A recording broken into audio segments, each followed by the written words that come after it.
Hello, dear friends. Today is August 5th, 2025, and we are moving on to our traditional overview of the battle map.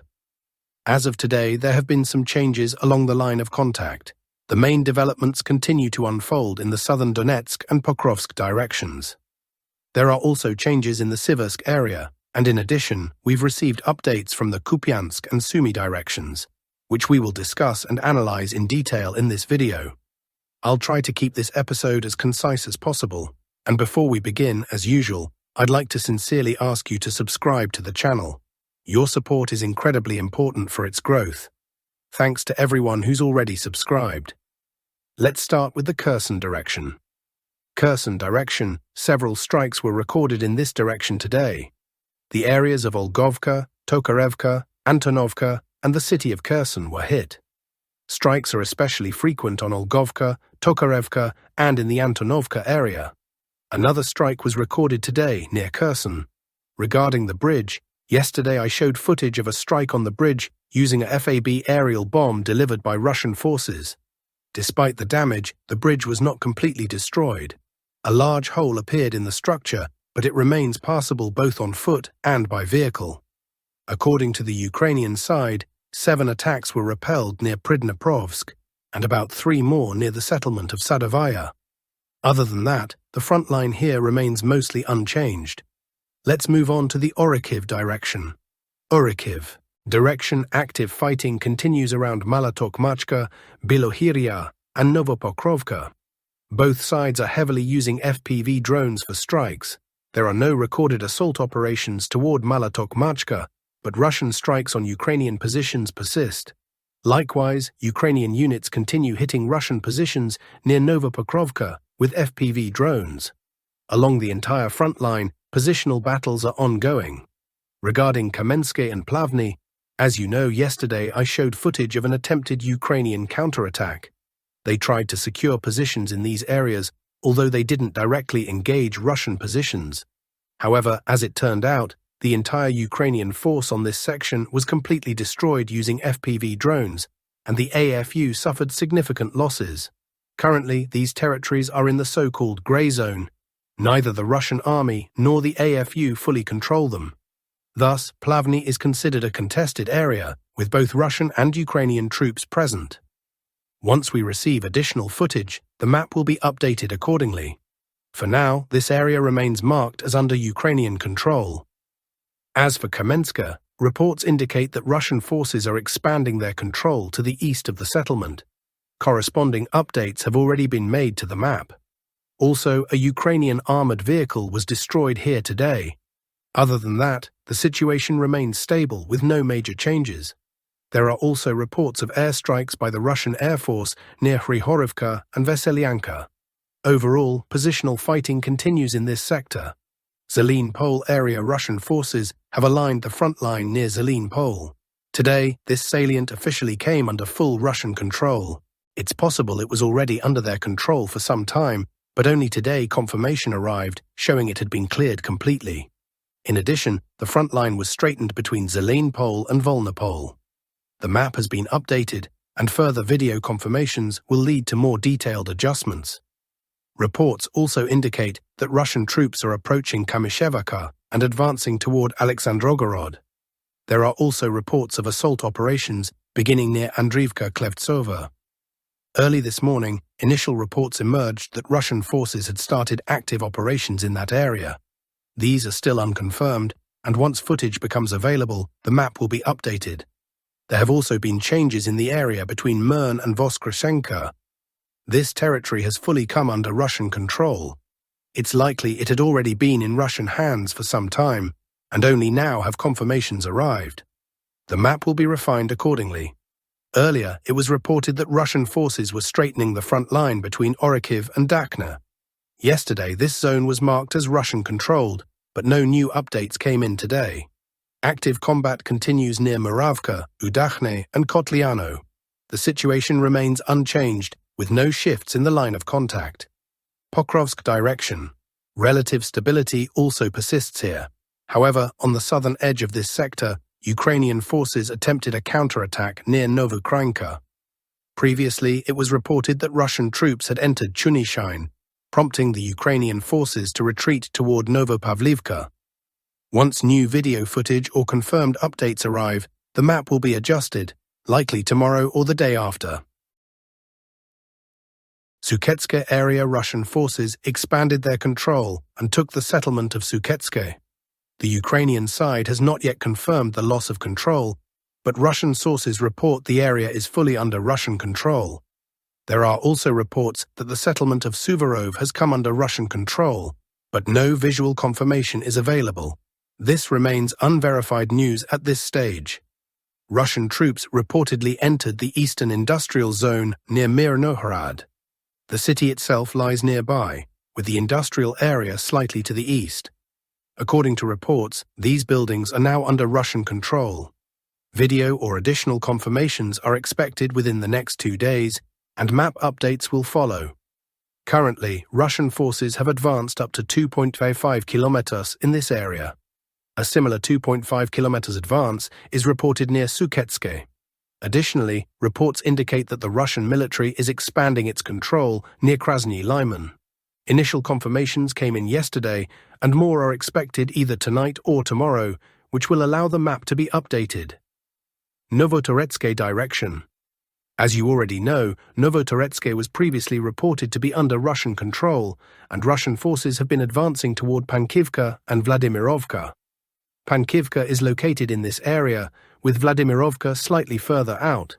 Today, we received additional confirmation that Novotoretsk is fully under Russian control and that the surrounding territory has been cleared. It was also reported that Novotoretskoho Street within the settlement is now under full Russian control. The advance in this area amounts to around 2 kilometers, and the entire zone marked in red on the map is now firmly held by Russian forces. In addition, reports mention increasing pressure from Russian units on Vladimirovka and Chasiv Yar. In the vicinity of Poltavka and Popov Yar, reserve formations continue to accumulate. A new video was published, filmed from the forward positions of Russian troops in the area. According to sources, the control zone has been expanded by up to 400 meters here. It's important to note that much of this territory had already been under Russian control. From this area, previous assaults were launched in the direction of Stepanivka. Elsewhere along the front, no significant changes have been observed today, but further Russian advances are possible in the coming days. Next, we move to the Toretsk area. Here, Russian units continue methodically clearing the territory around Sherbinovka. Today, it was confirmed that the combat zone in this area has once again come under Russian armed forces control. As a reminder, earlier Russian troops had forced the Ukrainian army out of these fortified positions, but the AFU launched a counterattack and temporarily pushed them back. However, at this point the area has returned to Russian control, and it appears likely that Sherbinovka will be fully under Russian control in the coming days, possibly by the end of this week. Russian forces are also advancing in the Delivka area, especially to the northwest of the settlement. A video was published from this area, showing the positions of Russian forward units.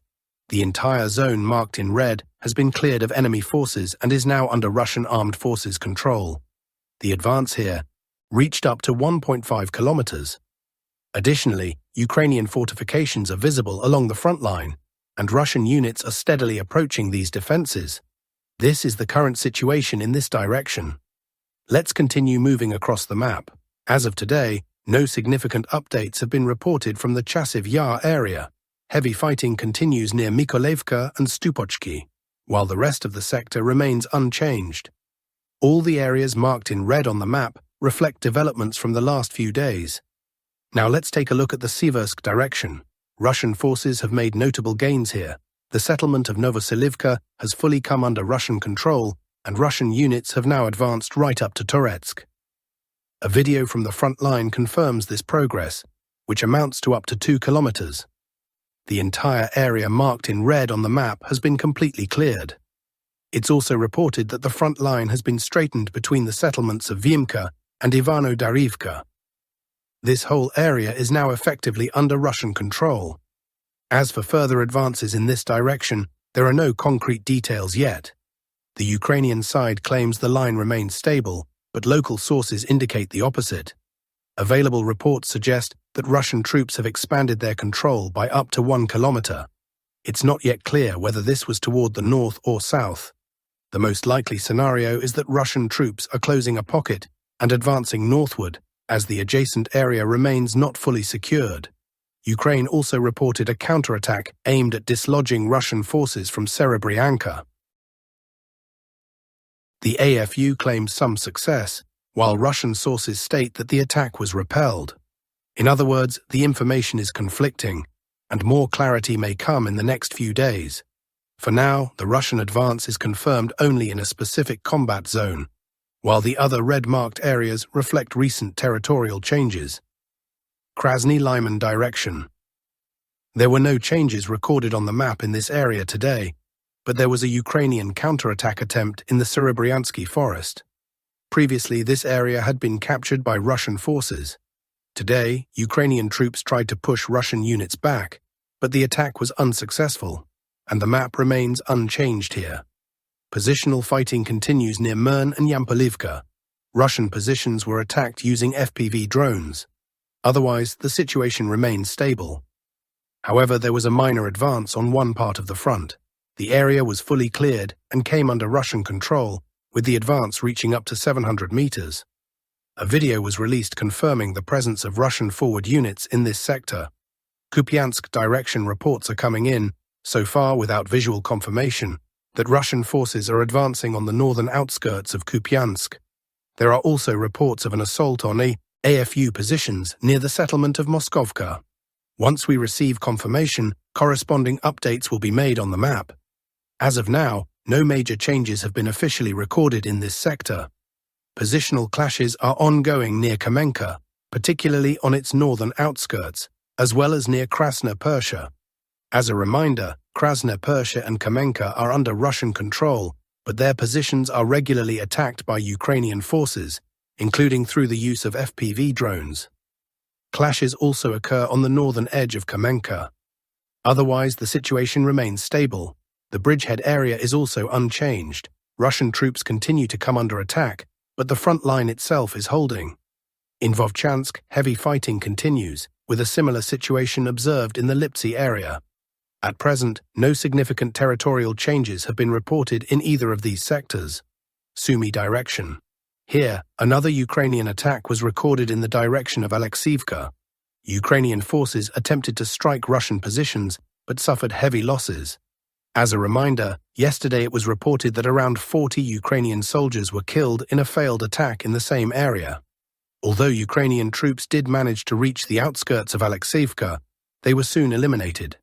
Today, another group attempted an attack in the same direction and again suffered significant losses. Overall, no changes have been recorded along the contact line here. Positional skirmishes continue near Novoselydivka, where Ukrainian positions were attacked. Strikes were also carried out on AFU positions near Kondratovka, and intense fighting continues in the Orikhiv area. In Orikhiv, battles are ongoing around the clock.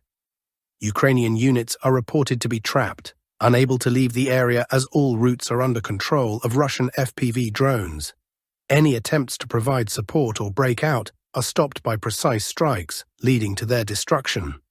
There are also reports of heavy fighting in the forested areas near the settlement of Sadki. Overall, the front line in this area has remained unchanged for several weeks. In conclusion, Toretsk positional clashes continue here. It has been reported that Russian troops did not attempt to hold the settlement of Rizhivka, but instead only carried out attacks on AFU positions.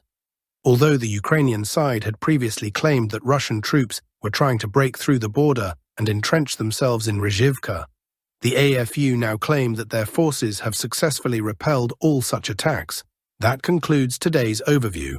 Thank you all for watching. Don't forget to subscribe to the channel. See you next time.